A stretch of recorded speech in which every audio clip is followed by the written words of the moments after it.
का बहुत बहुत स्वागत है। आप लोग आए, आप लोगों का धन्यवाद।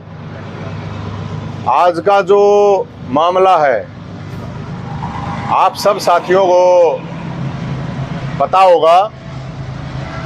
आज पिछले 2-3 दिन से जिस तरह की घटनाएं हरियाणा में हो रही हैं मेवात के अंदर, सबसे पहले तो मैं हर वर्ग के सबको, हरियाणा के लोगों को ये अपील करूंगा कि भाई भाईचारा बनाए रखें, शांति बनाए रखें। लड़ाई झगड़े और दंगों से किसी का भला नहीं होने वाला। जो भी हो रहा है मेवात में, अब ये मेवात से लेकर मणिपुर तक, ये देश के लिए, हिंदुस्तान के लिए, हरियाणा के लिए बहुत ही घातक है। ये सही नहीं है। चाहे गलती किसी की भी हो, सरकार को सख्त कदम उठा गए, जो भी उपद्रवी हैं उनके ऊपर कार्रवाई करनी चाहिए। लेकिन सवाल है सरकार से, और वो सवाल बड़े गंभीर हैं, कोई सामान्य मामला नहीं है ये। पहली बात यह है कि जब सरकार को यह पता था कि एक धार्मिक यात्रा का आयोजन हो रहा है जिसमें महिलाएं भी हैं, बच्चे भी, बुजुर्ग भी, हर तरह के लोग हैं, और सेंटर एजेंसी से भी ये इनपुट थे कि वहां गड़बड़ हो सकती है, तो सरकार ने खुद गृह मंत्री अनिल विज साहब कह रहे हैं कि उन्होंने 800 पुलिसकर्मी लगाए थे। अब 800 पुलिसकर्मी तो हम जब छोटा मोटा धरना प्रदर्शन करते हैं तब भी लगा देते हैं। ये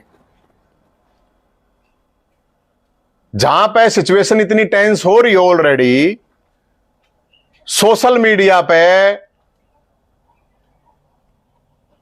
आपत्तिजनक भड़काऊ बयानबाजी चल रही हो दोनों तरफ से, उसके बावजूद यह सरकार की जिम्मेदारी थी कि इस घटना को रोक सकती थी। मैं आपको एक घटना का जिक्र करना चाहूंगा, और आप सब पत्रकार साथियों ने, बेरार लोगों को भी पता होगा। वो अभी कोई 2-3 महीने पहले की न्यूज है, कोई घनी पुरानी नहीं है। मेवात के अंदर साइबर क्राइम के अपराधियों को पकड़ने के लिए गांव में टीम गई थी, और उस टीम में 5000 से ज्यादा पुलिसकर्मी शामिल थे। 5000 से ज्यादा। जब 5000 से ज्यादा पुलिसकर्मी, साइबर क्राइम जो चोर हैं, जो लोगों के साथ फ्रॉड करते हैं, उनको पकड़ने के लिए 5000 लोग पुलिस के पूरे हरियाणा से बुला के वहां पे जाके छापेमारी करी गई थी। तो एक धार्मिक आयोजन के ऊपर क्या 5000 पुलिस वाले नहीं लगा सकते थी सरकार? जब सरकार को ऑलरेडी पता। मुख्यमंत्री जी का बयान सुन रहे हैं, मुख्यमंत्री जी कह रहे हैं गहरी साजिश है, गहरा षड्यंत्र है। तो कौन है वो षड्यंत्रकारी? अभी पता चला। भाई षड्यंत्रकारी जब सरकार को पता था तो सरकार ने कार्रवाई क्यों नहीं करी? सोशल मीडिया पे भड़काऊ पोस्ट को, 200 भड़काऊ पोस्ट है, क्या उनके ऊपर कार्रवाई करी सरकार? जो अब दोनों समाज के लोगों को बैठा कर मीटिंग करवा रही है, क्या उससे पहले मीटिंग करवाई इन्होंने? सवाल इस बात का है कि हजारों महिला, हजारों बच्चे और उनकी जान को खतरे में किसने डाला? सरकार ने। और किसने डाला भाई? जब ये पता, ये जो आज बता रहे हैं गृह मंत्री अनिल विज साहब का, मैं बयान सुन रहा था कि 50 कंपनियां लगाई हैं, तो 5 कंपनी पहले ही लगा देते। ये इतना बड़ा दंगा करवाना, इतना बड़ा, तो ये इसका फेलियर किसका है? खुफिया डिपार्टमेंट क्या कर रहा था सरकार का? फिर बयान आता है, मैं देख रहा था डिप्टी चीफ मिनिस्टर का बयान आता है कि यही नहीं बताया गया 100 यात्रा में कितने लोग होंगे। तो फिर 100 हो भाई, तुमने बेरा नहीं कितने लोग शामिल होंगे। किसी भी धरने प्रदर्शन में कितने लोग शामिल होते हैं, सरकार पहले ही, सरकार का जो खुफिया डिपार्टमेंट है वो पता कर लेता है। और एकदम तो कुछ होया नहीं है। ये यात्रा तो ये पहले भी चल रही थी। अब आ रहे हैं नजदीक चुनाव, तो मैं सरकार से यह अपील करता हूं, इस पूरे के पूरे मामले की हाई कोर्ट के, सुप्रीम कोर्ट के जज की निगरानी में सीबीआई जांच होनी चाहिए। पहली बात तो है ये, किसका, जो लोग मारे गए, 6 लोग मारे गए हैं, 2 होमगार्ड मारे गए हैं, पुलिस वाले बहुत से घायल हो रहे हैं, आम लोग मारे गए हैं। किसी भी पार्टी के नेता का कोई रिश्तेदार भी है क्या उनमें? जो पूरे के पूरे प्रोग्राम को अलग अलग जगह लीड कर रहे थे, दंगा फसाद हो रहा था, क्या किसी नेता का बेटा हो, भाई हो? मास्टरमाइंड कौन है फिर? लोग तो आम आदमी ही मारे जा रहे हैं। किसी नेता का मरा हो तो बता दो, किसी कोई बिजनेसमैन, बड़े बिजनेसमैन का कोई मरा हो तो बता दो। तो सरकार इस मामले की सीबीआई जांच हाईकोर्ट के जज के अंडर में करवाए कि ये पूरा का पूरा मामला क्या है। और जब सरकार खुद ये कह रही है ये बहुत बड़ा षड्यंत्र है, ऐसे तो भाई दुनिया भर के षड्यंत्र होंगे, तुम तो रोक नहीं पाओ। इसका मतलब किसी को, सरकार की मान लो, मुख्यमंत्री जी की मान लो, गृह मंत्री जी की मान लो, हम तो ये कह रहे हैं इन्हीं की बात मान लो, तो इन्हीं की भी बात मान लें तो कोई षड्यंत्र करेगा, साजिश करेगा, तो क्या उसकी साजिश और षड्यंत्र कामयाब हो जाएंगे? क्या लोग मारे जाएंगे? क्या हजारों गाड़ियां ऐसे ही जला दी जाएंगी? कोई किसी भी वर्ग का हो, किसी भी तरह से बख्शा नहीं जाना चाहिए। अब एफआईआर होंगी, अब एफआईआर होंगी तो हम ये सरकार से अपील करते हैं किसी निर्दोष को ना पकड़े और दोषियों को किसी भी कीमत पर नहीं बख्शा जाना चाहिए। और साफ ये दिख रहा है, ये प्रधानमंत्री जी हैं, वो देख रहे हैं कि नहीं देख रहे हैं, गृह मंत्री जी हैं, देख रहे हैं या नहीं देख रहे हैं देश के। सबसे पहले मुझे लगता है कि मुख्यमंत्री मनोहर लाल खट्टर साहब और गृह मंत्री अनिल विज साहब का इस्तीफा ले लेना चाहिए। इनको अगर थोड़ी बहुत भी शर्म है तो इनको अपने आप इस्तीफा दे देना चाहिए, क्योंकि इनके बस की बात है नहीं। ये कोई वैसा फेलियर नहीं है, ये टोटल एडमिनिस्ट्रेशन फेलियर है, कम्युनिकेशन फेलियर है, ये इंटेलिजेंस फेलियर है। और जो रिपोर्ट अभी आ रही है कि इंटेलिजेंस ने इनको पहले ही बता दिया था कि यहां पे दंगा होगा। हजारों महिला वहां मंदिर में भी फंसी रही, तो इसका जिम्मेदार कौन था भाई? उनकी जान को जोखिम में डालने वाले कौन है? एक, जब जहां हजारों लोग धार्मिक यात्रा कर रहे हैं, जहां ये पता है कि ऑलरेडी वहां पे टेंशन है, तो उसके बावजूद भी हरियाणा पुलिस के 5000 कर्मचारी साइबर चोरों को, क्राइम करने वालों को पकड़ने के लिए जाती है जब पुलिस रात के 3 बजे, तो क्या 5000 पुलिस कर्मी वहां पे नहीं लगाए जा सकते थे ताकि वहां पे झगड़ा ना हो? अलग अलग नेताओं के, अलग अलग पार्टियों के बयान, जो भड़काऊ बयान दिए जा रहे थे, उनके ऊपर क्या कार्रवाई करी भाई? किसी ने कार्रवाई करी? सारी वहां जो भी लोग, नेता लोग जो थे, जो वहां दिखाई थोड़ी देंगे, वे उसमें झगड़े में थोड़ी दिखाई देंगे। झगड़े में आम लोगों को आगे कर देंगे। हो गया ये कांड, 6 लोग मारे गए हैं। अब कितने मारे गए, कितने घायल हैं, पूरी तो रिपोर्ट किसी के पास है नहीं, लेकिन अकॉर्डिंग टू गवर्नमेंट बता रहे हैं हम, तो अकॉर्डिंग टू गवर्नमेंट ही तो इतने लोग तो मारे गए हैं। अब उनका क्या कसूर था जो मारे गए हैं? तो सरकार ने ये पूरी तरह से एक, ये मान लीजिए पूरी तरह से फेलियर है। और इसका मेरे हिसाब से जिसने भी इसमें उपद्रव करा है, किसी को बख्शा नहीं जाना चाहिए, क्योंकि ये एक जान माल की जो हानि हुई है, उसके अलावा एक आपसी भाईचारा और आपसी विश्वास भरोसे की भी जो भरपाई है, उसको कौन पूरा करेगा? वो तो हो ही नहीं सकती। तो हम तो ये कह रहे हैं सबको, इस देश में सब जब रह रहे हैं, कोई भी किसी भी धर्म का, जाति का कोई भी आदमी अगर दंगा फसाद करता है, रोड़ा रबदा करवाता है, तो उसके ऊपर तो सरकार की जिम्मेदारी होती है कि वो क्राइम कर रहा है तो उसके ऊपर कार्रवाई करे, कठोर कार्रवाई करे। तो ये सरकार बताए वो मास्टरमाइंड कौन है जो बता रहे हैं, जिस तरह से गृह मंत्री जी बता रहे हैं, मुख्यमंत्री जी बता रहे हैं कि बड़ी साजिश हुई है, तो साजिश करता है कौन?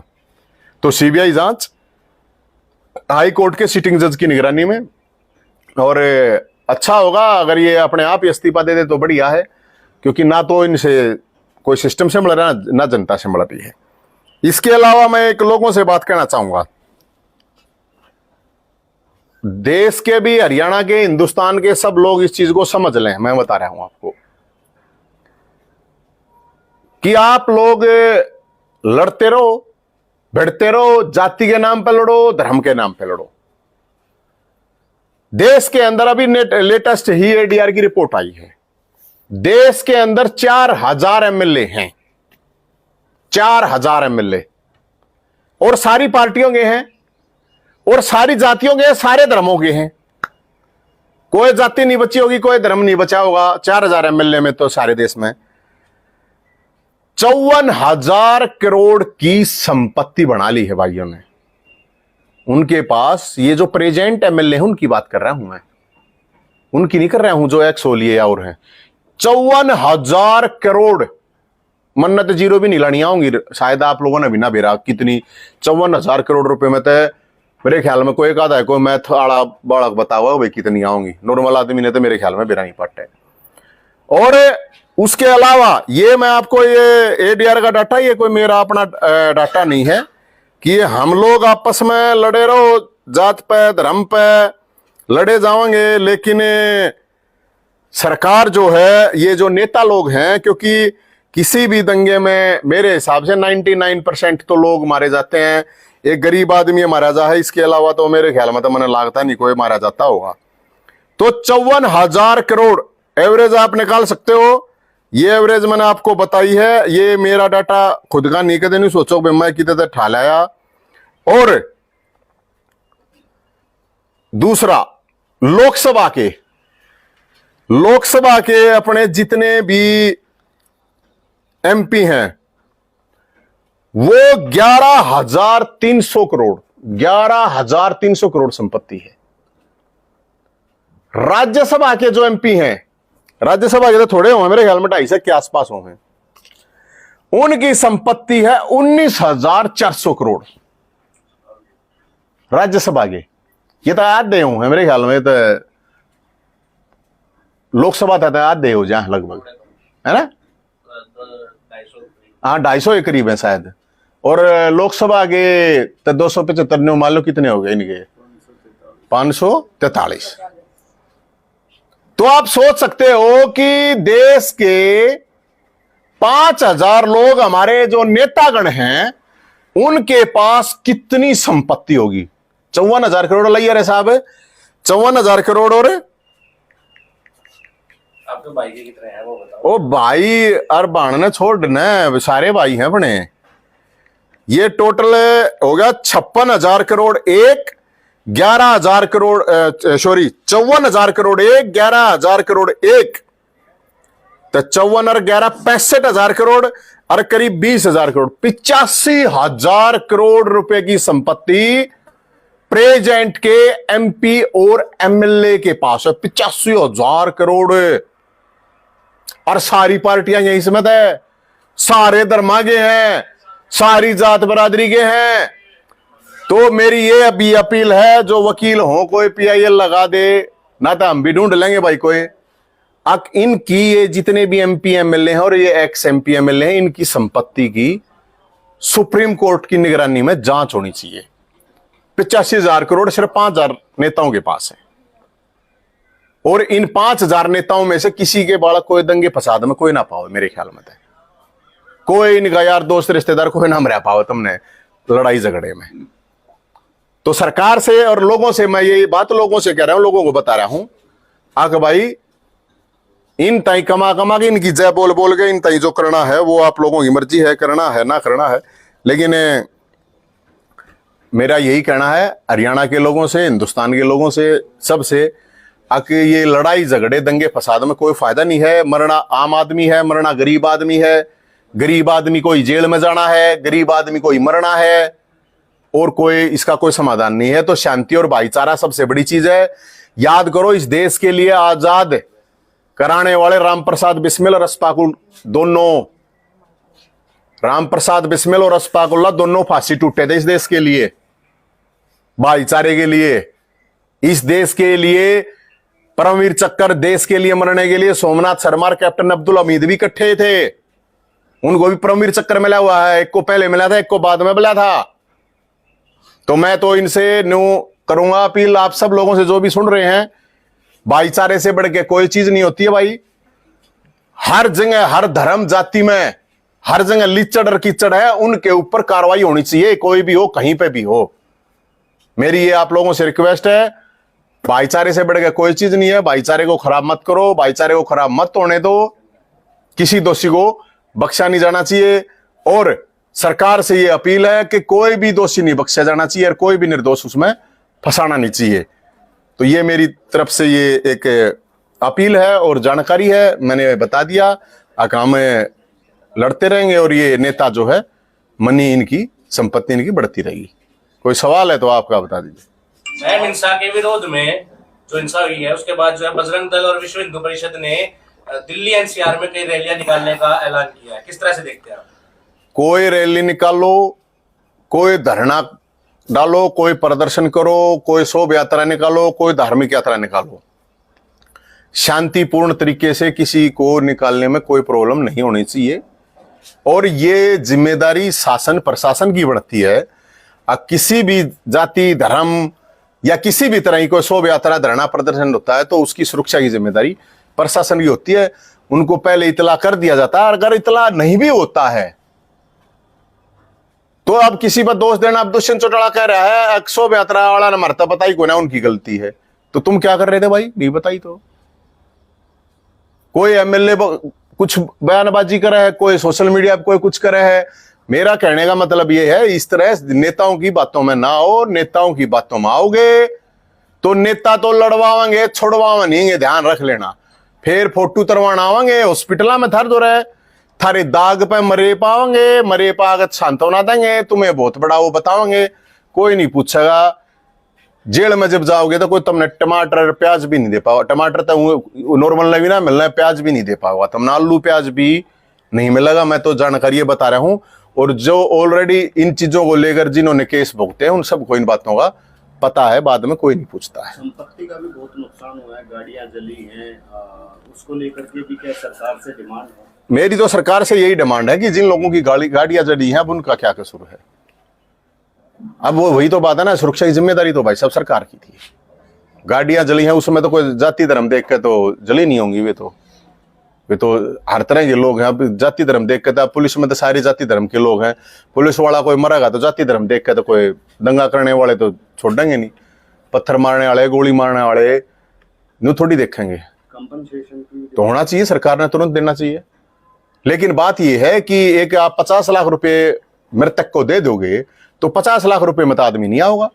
कोई एमपी एमएलए मर के देखो 1 करोड़ रुपया मैं दे दूंगा, और बताओ कोई एमपी एमएलए वहां दंगे में जाकर मरो, 1 करोड़ रुपया इकट्ठा हम कर लेंगे। कोई नेता जाकर दंगे में मरो तो 1 करोड़ रुपया दे देंगे हम, ये तो 50 लाख रुपए दे रहे हैं, और बताओ कितने तक इकट्ठे करके लेने पड़ो। कोई नेता कोई एमएलए एमपी मर के देखो एक बार, अपने किसी ने मरवा के देखो एक बार, तो 50 लाख रुपए मत आदमी तो उल्टा ना हो भाई। ठीक।